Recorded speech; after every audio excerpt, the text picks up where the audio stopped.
जय हिंद साथियों, सरकारी परीक्षा वाला में आपका स्वागत है। आज के इस वीडियो में हम हमारे संविधान में जो मूल कर्तव्य दे रखे हैं उनको समझेंगे, उनसे संबंधित क्या क्या प्रावधान है उनको जानेंगे। साथियों, ये जो मूल कर्तव्य हैं ये 42वें संविधान संशोधन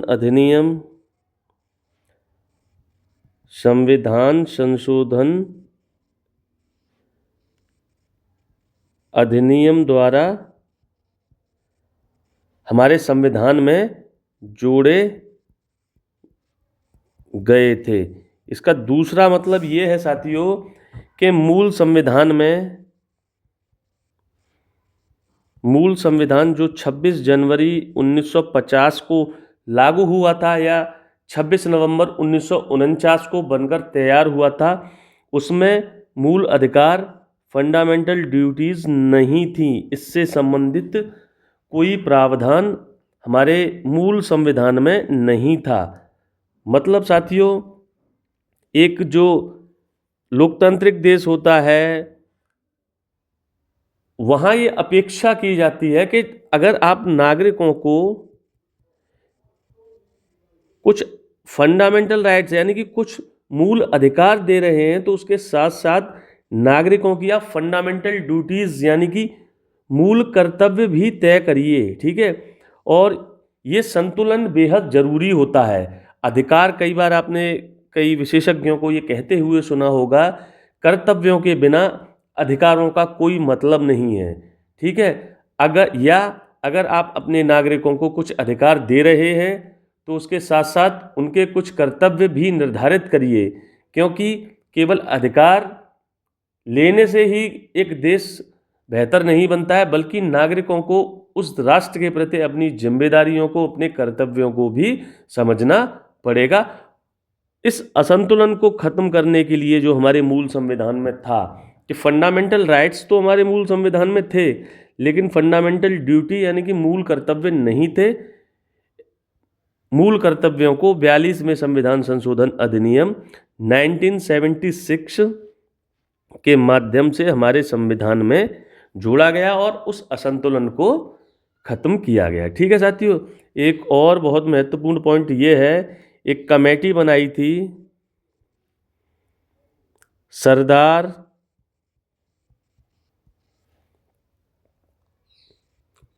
स्वर्ण सिंह समिति।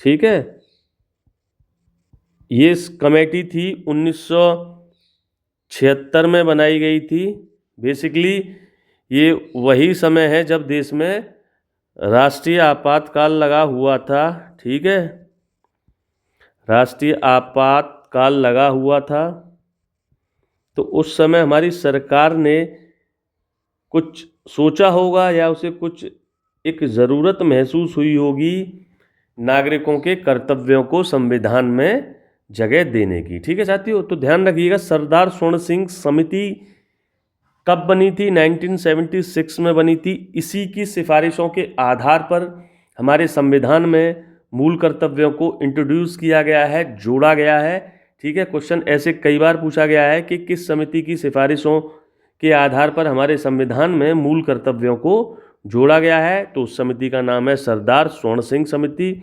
ये भी पूछ सकते हैं कि सरदार स्वर्ण सिंह समिति संबंधित है मूल अधिकारों से, मूल कर्तव्यों से, डीपीएसपी से या कुछ और से, और ये कब बनी थी। ठीक है, एक चीज़ और ज़रूर आप ध्यान रखिएगा साथियों कि ये जो मूल कर्तव्य आपके संविधान में जोड़े जा रहे हैं, ये इमरजेंसी के टाइम जोड़े जा रहे हैं। ठीक है, इसका मैं महत्व आपको आगे बताऊंगा कि इस पॉइंट का क्या महत्व है। ठीक है साथियों, और इनका वर्णन, मूल कर्तव्यों का वर्णन हमारे संविधान के भाग 4 का में है। ठीक है, और इनके लिए एक ही पूरा आर्टिकल है, एक ही अनुच्छेद है 51 का। इस 51 का में ही वर्तमान समय में 11 फंडामेंटल ड्यूटीज़ या मूल कर्तव्यों का वर्णन है। साथियों, एक चीज़ और ध्यान रखिएगा कि जब 42वें संविधान संशोधन अधिनियम से हमारे संविधान में जो मूल कर्तव्य जोड़े गए थे, उस समय जोड़े गए मूल कर्तव्यों की संख्या 10 थी। ठीक है, आज हमारे संविधान में मूल कर्तव्यों की संख्या कितनी है? आज हमारे संविधान में मूल कर्तव्यों की संख्या 11 है, ध्यान रखिएगा। ठीक है, और ये 11वां मूल कर्तव्य कौन सा है? ये सबसे पहले 46वें संविधान संशोधन अधिनियम, संविधान संशोधन अधिनियम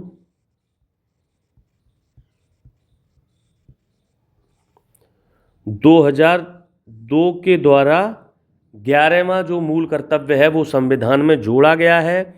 और ये इसको मैं अलग से इसलिए बता रहा हूँ क्योंकि पूछा जाता है, महत्वपूर्ण है। ये कहता है, ये जो 11वां मूल कर्तव्य है, कि 6 से 14 वर्ष तक की उम्र के बच्चों को शिक्षा के अवसर उपलब्ध कराना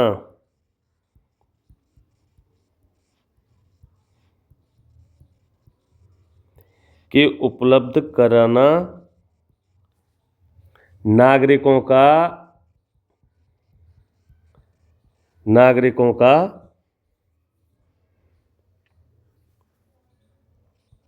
मूल कर्तव्य है। ठीक है, एक और यहाँ से मैं आपको एक अलग चीज़ बता रहा हूँ। आप ये समझिए कि ये जो प्राइमरी एजुकेशन से संबंधित जो प्रावधान हैं, ठीक है, ये हमें तीनों जगह मिलेंगे। फंडामेंटल राइट में ये 21 का आर्टिकल में मिलेगा। Directive principle of state policy में ये आर्टिकल 45 में है। और मूल कर्तव्यों में ये इसका जिक्र आर्टिकल 15(1) का में है। ठीक है, तो ऐसे भी क्वेश्चन पूछा जा सकता है। डिफरेंस इतना है कि 21 और 45 में ये स्टेट से कुछ कह रहा है। ठीक है, स्टेट की जिम्मेदारियां तय कर रहा है, और यहाँ ये नागरिकों की जिम्मेदारियां तय कर रहा है। ठीक है, ये स्टेट से नहीं कह रहा है मूल कर्तव्य, नागरिकों से कह रहा है कि आपकी जिम्मेदारी है कि 6 से 14 वर्ष तक के बच्चों के लिए शिक्षा उपलब्ध कराइए, प्राइमरी एजुकेशन उपलब्ध कराने के लिए प्रयास करिए। ठीक है साथियों, बहुत महत्वपूर्ण है। एक चीज़ मैं और आपको बताना चाहता हूँ कि ये जो सरदार स्वर्ण सिंह समिति थी, ठीक है, स्वर्ण सिंह समिति, इसने 8 मूल कर्तव्यों को संविधान में हिस्सा बनाने की बात कही थी। ठीक है, इसने कहा था कि 8 को लिस्ट डाउन किया था कि इन्हें आप हमारे संविधान में मूल कर्तव्यों के तौर पर इंट्रोड्यूस कर दीजिए। लेकिन जो 42वां संविधान संशोधन 1976 था, उसके तहत हमने 10 मूल कर्तव्य संविधान में इंट्रोड्यूस किए। यानी कि कुछ 2 मूल कर्तव्य ऐसे हैं जिनकी सिफारिश सरदार स्वर्ण सिंह समिति ने नहीं की थी, लेकिन फिर भी हमने उन्हें 42वें संविधान संशोधन में डाला। ठीक है साथियों, ये कुछ विशेषताएं हैं या कुछ बेसिक फैक्ट्स हैं। एक और महत्वपूर्ण फैक्ट्स ये रह गया कि इनको हमने यूएसएसआर, उस समय का जो सोवियत संघ था,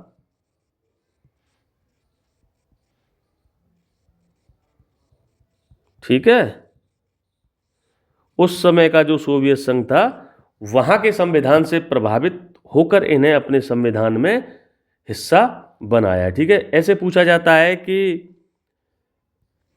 मूल कर्तव्यों को किस देश के संविधान से लिया गया है। या तो पूर्व में यूएसएसआर ऑप्शन में मिलेगा या पूर्व में सोवियत संघ मिलेगा। आप मुझे ये बताइएगा कि सोवियत संघ का विघटन कब हुआ था। ठीक है, कमेंट में बताइएगा साथियों। ठीक है, ये कुछ मूल कर्तव्यों से संबंधित तथ्य हुए जिन्हें बहुत ज़रूरी है हमारा जान लेना। मोटी मोटी बात ये समझिए कि हमारे मूल संविधान में जो एक असंतुलन की स्थिति बनी हुई थी कि हमने नागरिकों को अधिकार तो दे दिए थे लेकिन नागरिकों के कर्तव्य हमने तय नहीं किए थे। ठीक है साथियों, तो 42वें संविधान संशोधन के माध्यम से हमने ये जो असंतुलन बना हुआ था, ठीक है, उसको असंतुलन को खत्म करने की कोशिश की, असंतुलन को खत्म करने का प्रयास किया। ठीक है साथियों, अब बहुत आगे बढ़ते हैं, तेजी से इनकी विशेषताएं देखते हैं हम।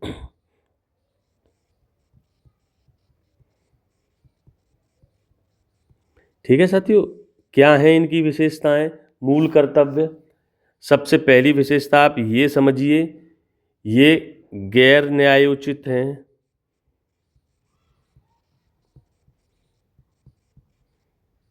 ठीक है, कहने का मतलब ये है साथियों,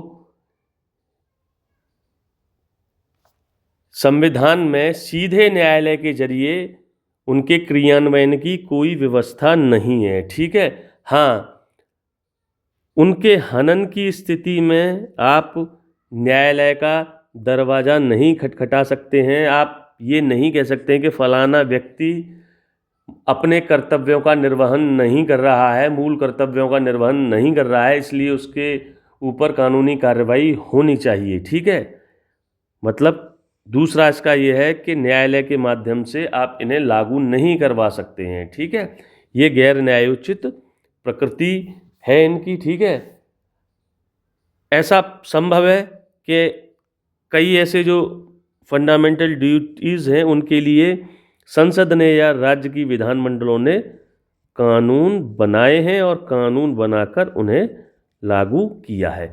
जैसे साथियों, एक हमारा मूल कर्तव्य है जिसे मैं सबसे ज़्यादा जिसमें विश्वास करता हूँ, वैज्ञानिक दृष्टिकोण का विकास करना। ठीक है, तर्कशीलता, विवेकशीलता का विकास करना।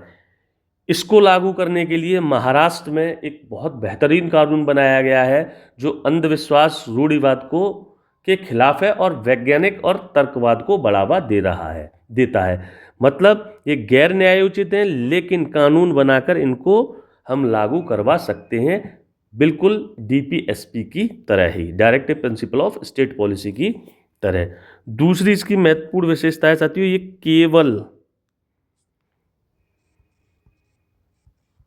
केवल नागरिकों को मिले हैं, मतलब विदेशी लोगों को नहीं मिले हैं ये। ठीक है साथियों, केवल नागरिकों को, जबकि मूल अधिकार ऐसे थे कि उनमें से कुछ मूल अधिकार विदेशी नागरिकों को भी मिले हैं और हमारे विदेशी लोगों को भी मिले हैं और भारत के नागरिकों को भी मिले हैं, जैसे कि आर्टिकल 21। ठीक है, प्राण एवं दैहिक स्वतंत्रता का अधिकार। ध्यान रखिएगा, विशेषता है केवल नागरिकों के लिए है। आप किसी विदेशी व्यक्ति पर दबाव नहीं डाल सकते हैं कि आप हमारे मूल कर्तव्यों का पालन करिए जो हमारे संविधान में, या जैसे बताता हूं मैं आपको, हमारे एक मूल कर्तव्य ये है कि आप अपने जो राष्ट्रीय गौरव के बिंदु हैं उन पर गौरवान्वित होंगे, तो हम किसी विदेशी को ये नहीं कह सकते हैं कि आप ऐसा करें। ठीक है, आगे चलते हैं। ये जो तीसरा इसमें है साथियों विशेषता इनकी, इनमें से कुछ नैतिक कर्तव्य हैं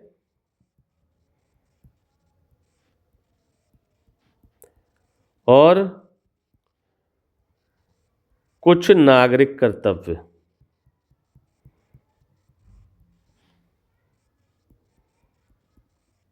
ठीक है, नैतिक कर्तव्य का मतलब ये नैतिकता के आधार पर आप जो नैतिक कर्तव्यों से संबंधित जो मूल कर्तव्य हैं आप उनके लिए कोई कानून नहीं बना सकते। ये आपकी अंतर आत्मा, आपकी चेतना, आपके विश्वास पर ही निर्भर करेगा कि आप उनका पालन करें। ठीक है, कुछ नागरिक कर्तव्य हैं जिन्हें लागू करने के लिए आप कानून बना सकते हैं और उनके उल्लंघन की स्थिति में व्यक्ति को दोषी ठहरा सकते हैं, न्यायालय का दरवाजा खटखटा सकते हैं। बताऊंगा मैं पूरी चीज़। ठीक है, याद रखिएगा, कुछ नैतिक कर्तव्य हैं, इनको लागू करवाने के लिए आप कोई कानून नहीं बना सकते हैं।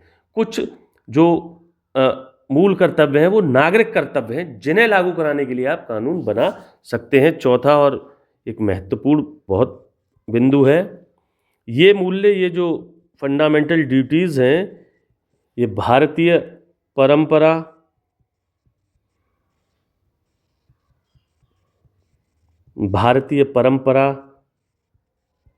पौराणिक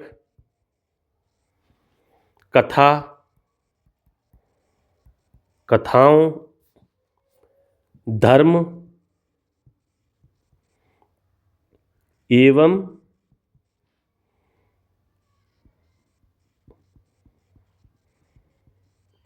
पद्धतियों से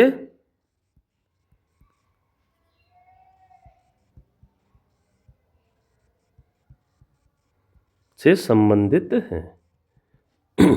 साथियों, बेसिकली ये जो मूल कर्तव्य है ना कहीं इन पर हमारी जो कल्चर है, हमारे जो मिथ्स हैं या जो हमारी पौराणिक कथाएं हैं, उनसे जो शिक्षा देने वाली कहानियां हैं, उनका इन पर असर पड़ा है। ठीक है, कहीं ना कहीं उनका प्रतिबिंब मूल कर्तव्यों में झलकता है। ठीक है साथियों, एक चीज़ और मैं आपको यहाँ पे ये बताना चाहता हूँ कि जहाँ हमारे संविधान में धर्म शब्द का जो ज़्यादातर सेंस है वो धारण करने से है। वो गांधीवादी आइडिया है कि हाँ, आप वैल्यूज़ को धारण कर लीजिए, धारण करिए। ठीक है, नेचुरल लॉज और जो प्राकृतिक मान्यताएं हैं उनको अपनाइए।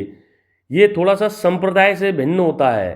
ठीक है, तो हमें धर्म का मतलब धारण करने से ही ज़्यादा लगाना है। मैं इसका आपको अंतर बताता हूँ कैसे, कि जहाँ हमने सेकुलरिज्म की बात की है ना, ठीक है, अंग्रेजी में सेकुलरिज्म का मतलब जो वेस्टर्न फिलॉसफी है वही है, लेकिन हिंदी में हमने यहाँ पे पंथ निरपेक्षता की बात की है। ठीक है, पंथ निरपेक्षता यानी कि पंथ का मतलब है जो रिलीजियस प्रैक्टिसेस, जिनको आप संप्रदायवाद बोलते हैं, जिन्हें आप पूजा पद्धति के तौर पर जानते हैं, पहचानते हैं। ठीक है साथियों, तो धर्म का मतलब संविधान में धारण करने से है, ऐसी चीज़ें जो यूनिवर्सल हैं। ठीक है, आगे बढ़ते हैं, ये इसकी विशेषता रही है। ठीक है साथियों, चारों विशेषताएं आप याद रखिएगा। गैर न्यायोचित हैं, केवल नागरिकों को मिले हैं, इनमें कुछ नैतिक हैं, कुछ नागरिक कर्तव्य हैं, और इन पर हमारी जो परंपराएं हैं, जो संस्कृति है, उनका स्पष्ट प्रभाव देखा जा सकता है। ठीक है साथियों, अब मैं आपको एक एक करके कौन कौन से मूल कर्तव्य हैं उनकी आपको जानकारी दे रहा हूं साथियों। ठीक है, सबसे पहला जो मूल कर्तव्य है, संविधान का पालन करें। ठीक है, तथा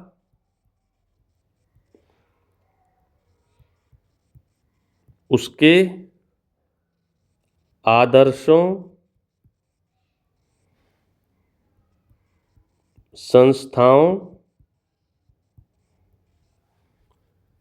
राष्ट्रध्वज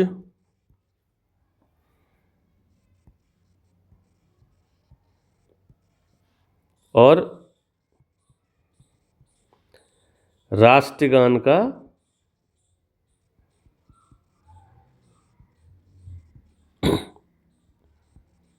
सम्मान करें।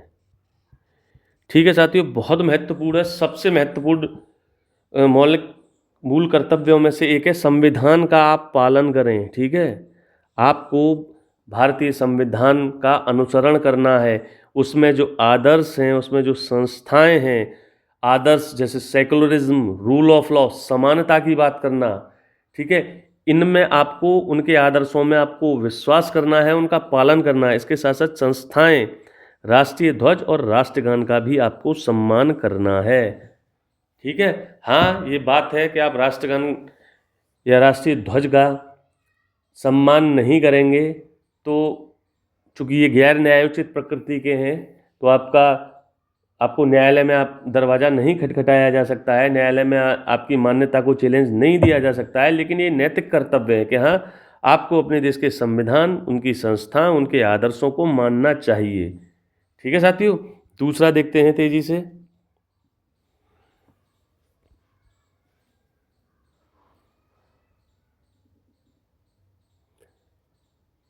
दूसरा, उसको मैं छोटे शब्दों में लिखूंगा, स्वतंत्रता संग्राम, जो फ्रीडम स्ट्रगल था, कि जो महान आदर्श थे उनका पालन करें।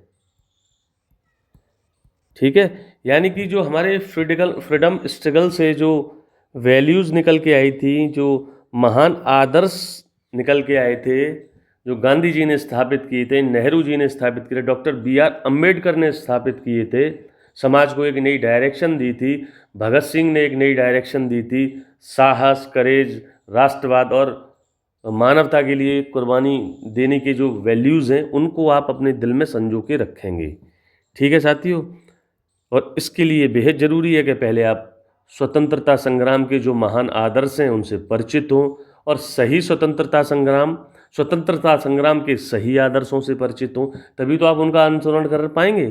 ठीक है, तीसरा इसमें देखते हैं। तीसरा कहता है भारत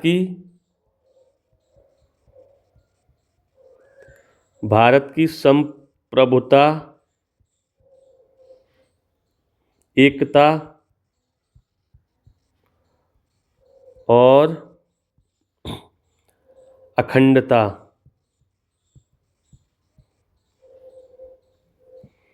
की रक्षा करें। संप्रभुता, एकता और अखंडता। ठीक है, शब्द याद रखिएगा, संप्रभुता, एकता और अखंडता, इसकी आपको रक्षा करनी है। इसका मतलब संप्रभुता का तो मैं बता चुका हूँ, जो जब मैंने आपको प्रियम्बल पढ़ाई थी। संप्रभुता का मतलब है बिना किसी के दबाव में, मतलब आप अपने आंतरिक फैसले या बाह्य फैसले बिना किसी अन्य व्यक्ति के या अन्य राष्ट्र के दबाव में लेंगे। ठीक है, कुल मिलाकर जब लोकतंत्र आपने स्थापित कर लिया है तो संप्रभुता हमारे देश में किसके हाथ में है? जनता के हाथ में। वही तय करेगी हमें क्या फैसला लेना है, क्या फैसला नहीं लेना है। एकता और अखंडता, इसमें दोनों बातें शामिल हैं। एक तो हमारी जो ज्योग्राफिकल एकता है, या जिसको हम अखंडता के सब नाम से जानते हैं, कि हम अखंड रहें। ठीक है, भारत का जो ज्योग्राफिकल एरिया आज है वो बरकरार रहे। ठीक है, एकता का मतलब है कि सामाजिक तौर पर हम बटे हुए ना हों। ठीक है, जाति, धर्म, लिंग आदि के आधार पर, और हमारा ये कर्तव्य है कि हम संपूर्णता, एकता, अखंडता की रक्षा करें, उसको और मजबूती दें। तेजी से आगे बढ़ते हैं साथियों। चौथा ये जो मूल कर्तव्य है वो ये कहता है देश की रक्षा करें, देश की रक्षा करें और आवाहन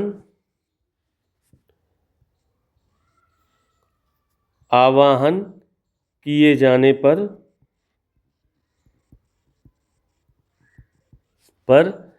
राष्ट्र की सेवा करें।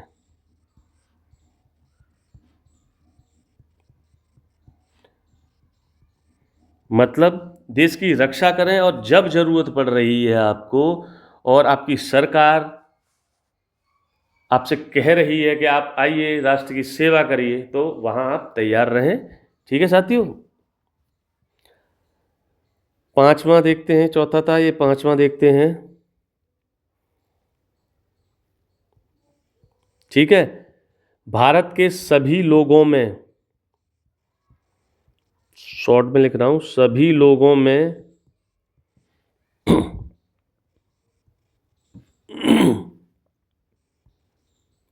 सद्भाव और भाईचारे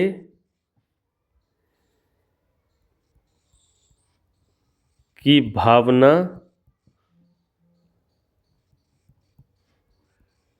को बढ़ावा दें तथा महिलाओं के विरुद्ध प्रथाओं का त्याग करें। ठीक है, तथा महिलाओं के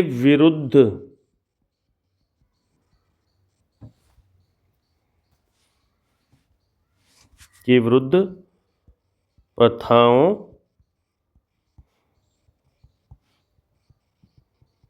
का त्याग करें। इसको मैं आपको समझाता हूं आसानी से। ये हर नागरिक का कर्तव्य है, जिम्मेदारी है कि सभी लोगों में सद्भाव और भाईचारे की भावना का विकास करें। इसका दूसरा मतलब ये है कि आपस में जाति के नाम पर, धर्म के नाम पर, भाषा के नाम पर, क्षेत्र के नाम पर, लिंग के नाम पर, ठीक है, आर्थिक ऊंच नीच के नाम पर नफरत ना पालें, सद्भावना रखें और भाईचारे की भावना को और मजबूती दें और मजबूत करें।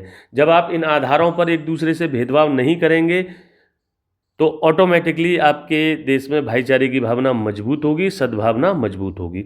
इसके साथ साथ ये कह रहा है महिलाओं के विरुद्ध प्रथाओं का त्याग करें। हमारे देश में, या आप ये कहिए कि जो रूढ़िवादी समाज होता है उसमें महिलाओं के विरुद्ध आपको बहुत गलत प्रथाएं मिलेंगी, मान्यताएं मिलेंगी। उदाहरण के तौर पर मैं बता रहा हूँ, सती प्रथा और विधवाओं का दोबारा विवाह न होना, कन्या भ्रूण हत्या या बाल विवाह, ठीक है। तो ये कहना चाह रहा है कि एक मॉडर्न सोसाइटी अगर आपको बनानी है तो उसके लिए महिलाओं की सहभागिता ज़रूरी है, और उसके लिए ज़रूरी ये है कि महिलाओं के विरुद्ध जो प्रथाएं हैं, जो पितृसत्तात्मक समाज ने स्थापित कर रखी हैं, उनका अनुसरण कर रखा है, उनको ख़त्म करिए आप, ठीक है। तेज़ी से बढ़ते हैं साथियों आगे। छठा जो भारत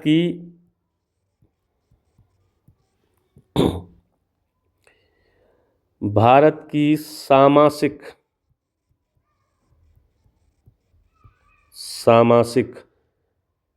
इसके लिए शब्द है संयुक्त, और आप लिख सकते हैं साझा संस्कृति,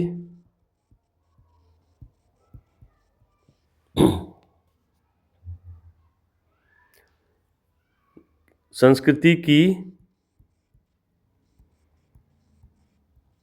गौरवशाली परंपरा का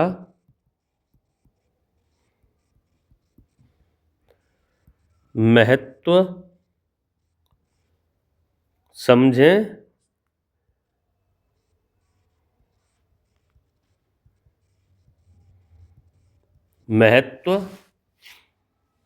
और उसकी रक्षा करें, ठीक है साथियों, और उसकी रक्षा करें, ठीक है। सबसे पहले ये समझिए सामासिक संस्कृति क्या होती है, इसकी रक्षा की बात कर रहा है। इसको हम इंग्लिश में कंपोजिट कल्चर बोलते हैं, एक संयुक्त संस्कृति, एक साझा संस्कृति बोलते हैं। अब ये है क्या साथियों, एक बात समझिए कि भारत की संस्कृति को विविधताओं में एकता की संस्कृति कहा जाता है। क्यों इतनी डाइवर्सिटी है हमारे देश में, और डाइवर्सिटी होने के बावजूद भी एक इंटीग्रेशन या यूनिटी के तत्व हमारे समाज में पाए जाते हैं। मैं इसका थोड़ा सा आपको एग्जांपल बताऊंगा। देखिए साथियों, भारत में बहुत लंबे समय से माइग्रेशन होता रहा है, ठीक है। सबसे पहले बताते हैं, अफ्रीका से कुछ लोग आए ट्राइबल्स के रूप में, जो लगभग आज से 65,000 साल पहले आए थे, ठीक है। उसके बाद ईरान से भारत में चरवाहों का माइग्रेशन हुआ आज से लगभग 10,000 साल पहले। फिर उसके बाद आर्य आए, बताया जाता है कि आज से लगभग 3500 बीसी के आसपास, 1500 बीसी के आसपास, 3500 साल पहले आर्य आए। फिर उसके बाद शक आए, हूण आए, पार्थियन आए, पल्लव आए, मुगल आए, अरब लोग भी आए। तो कुल मिलाकर बहुत बड़ा माइग्रेशन हुआ है, और ये लोग आए, इन्होंने भारत को अपना घर बना लिया अंग्रेज़ों को छोड़कर। तो जब ये बाहर से आए थे तो ये अपनी कुछ वैल्यूज़ लाए थे, अपनी कुछ कल्चर लाए थे, और यहाँ की जो कल्चर थी, इनकी जो कल्चर थी, तो भारत की उस समय तक जो एक संस्कृति विकसित हो चुकी थी या विकसित होने की प्रक्रिया में थी, उनसे इनका मेल मिलाप हुआ और परिणाम स्वरूप एक कंपोजिट कल्चर बनी। कंपोजिट कल्चर का मतलब कि भारत की जो कल्चर है उसमें बाहर से आने वाले लोगों ने कुछ ना कुछ कंट्रीब्यूशन किया है और एक कंपोजिट कल्चर बनी है। ये कंपोजिट कल्चर है, इसी ये डाइवर्स है बहुत, लेकिन इसमें इंटीग्रेशन भी है, ठीक है, क्योंकि ये लोग, माइग्रेशन करने वाले लोग बहुत लंबे समय से भारत में रह रहे हैं और आज ये उनका घर है। ये है सामासिक संस्कृति, कंपोजिट कल्चर, ठीक है। और इसकी गौरवशाली परंपरा, भाई ये गौरवशाली क्यों कह रहे हो? आपने इसके लिए भी एक स्टेटमेंट सुना होगा कि मिस्र मिट गया, रोम मिट गया, ठीक है, लेकिन भारत की जो कल्चर है वो आज भी बरकरार है। मैं कल्चर की बात कर रहा हूँ। सिविलाइजेशन तो इंडस वैली सिविलाइजेशन खत्म हुई थी, लेकिन कल्चर उसकी आज भी कंटिन्यू है। इंडिया में आज भी हम 70 to 80% जो प्रैक्टिसेस कर रहे हैं, चाहे उसमें अलग अलग धर्म के लोग क्यों ना हो, वो वही वैल्यूज़ हैं, वही कल्चर है जो इंडस वैली सिविलाइजेशन से बाहर निकल के आई थी। ठीक है साथियों, आगे बढ़ते हैं। 7वां देखते हैं फटाफट।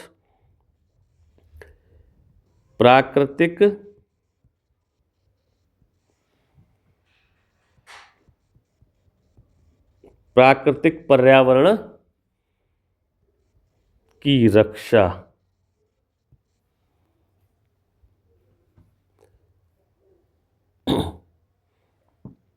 की रक्षा करें और जीवों पर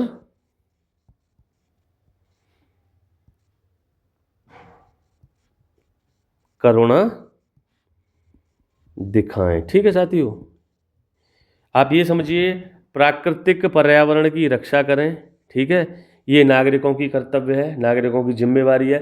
बिना मतलब के जो नेचुरल रिसोर्सेज हैं उनको ख़त्म ना करें। ग्राउंड वाटर बेफिजूल में खर्च करते जा रहे हैं। पेड़ों को ना काटें बिना ज़रूरत के, जहाँ ज़रूरत हो वहाँ पे ज़्यादा से ज़्यादा पेड़ लगाएं, ठीक है। वन्य जीवों के प्रति करुणा दिखाएं, क्योंकि ये वन्य जीव भी हमारे नेचर का हिस्सा हैं। बेशक हमारे पास दिमाग ज़्यादा है, रिसोर्सेज ज़्यादा हैं, टेक्निक्स ज़्यादा हैं, तो इसका मतलब ये नहीं है कि जीवों के हम जो जीवन जीने के अधिकार हो उसको छीन लें, ठीक है। इसलिए कहा गया है कि जीवों पर करुणा दिखाएं। ये हमारी सामाजिक संस्कृति जो हमें बुद्धिज़्म से मिली है, अहिंसा, उसी का परिलक्षण इस फंडामेंटल ड्यूटीज़ में हो रहा है। और मैंने उनमें एक विशेषता आपको लिखवाई थी कि हमारी संस्कृति और पौराणिक कथाओं का हिस्सा है, या उनके आधार को या उनकी फिलॉसफी को फंडामेंटल ड्यूटीज़ में डाला गया है। ये एक एग्जाम्पल के माध्यम से मैंने आपको समझाया। और तेज़ी से आगे बढ़ते हैं साथियों।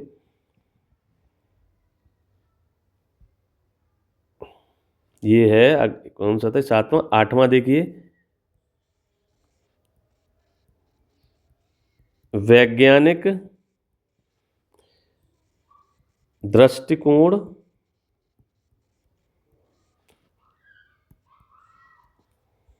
मानववाद और ज्ञानार्जन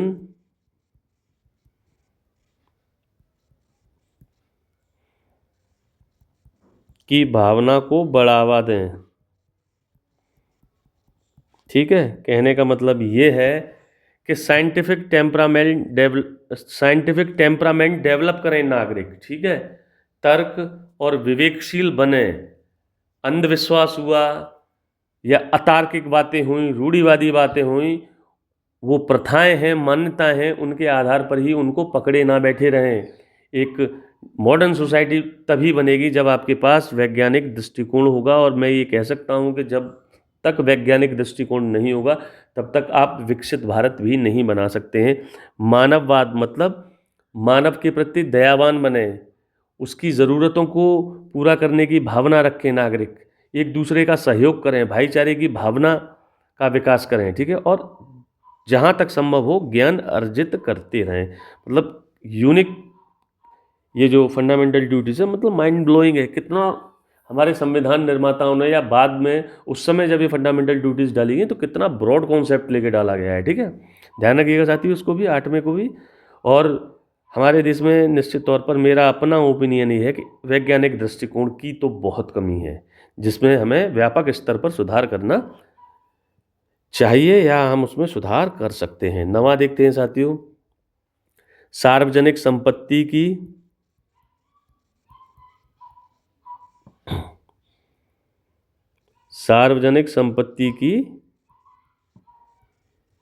रक्षा करें और हिंसा से हिंसा से दूर रहें। ठीक है, सार्वजनिक संपत्ति, रेलवेज हो गए, सड़कें हो गई आपकी, जो हाईवेज हो गए, ठीक है, और बहुत सारी सार्वजनिक संपत्ति होती हैं जो जनता के लिए बनाई जाती हैं, जनता के महत्व को देखकर, ठीक है, उसकी आपको रक्षा करनी है और हिंसा से दूर रहें। ये इसलिए कहा गया है क्योंकि जब हमारे देश में आंदोलन होते हैं या हिंसा होती है तो अक्सर इस सार्वजनिक संपत्ति को नुकसान पहुंचाया जाता है, तोड़ा जाता है। इससे नुकसान कुल मिलाकर हमारे देश का ही तो हो रहा है भाई। सरकार कोई भी चीज़ या सार्वजनिक संपत्ति बना रही है, वो हमारे और आपके टैक्स से ही तो बना रही है, वो हमारे पैसे से ही तो बना रही है। अब हम उसी संपत्ति को अगर तोड़ेंगे, ध्वस्त करेंगे, तो कुल मिलाकर उसमें हमारे रिसोर्स ही तो नुकसान, हमारे रिसोर्सों का ही तो नुकसान हो रहा है। ठीक है, तो सार्वजनिक संपत्ति की रक्षा करनी है और हिंसा से दूर रहना है। ठीक है, अगेन बुद्धिज्म। ठीक है साथियों, दसवां जो मूल कर्तव्य है वो है व्यक्तिगत एवं सामूहिक गतिविधियों में उत्कृष्टता के लिए प्रयत्न करें। ठीक है, व्यक्तिगत एवं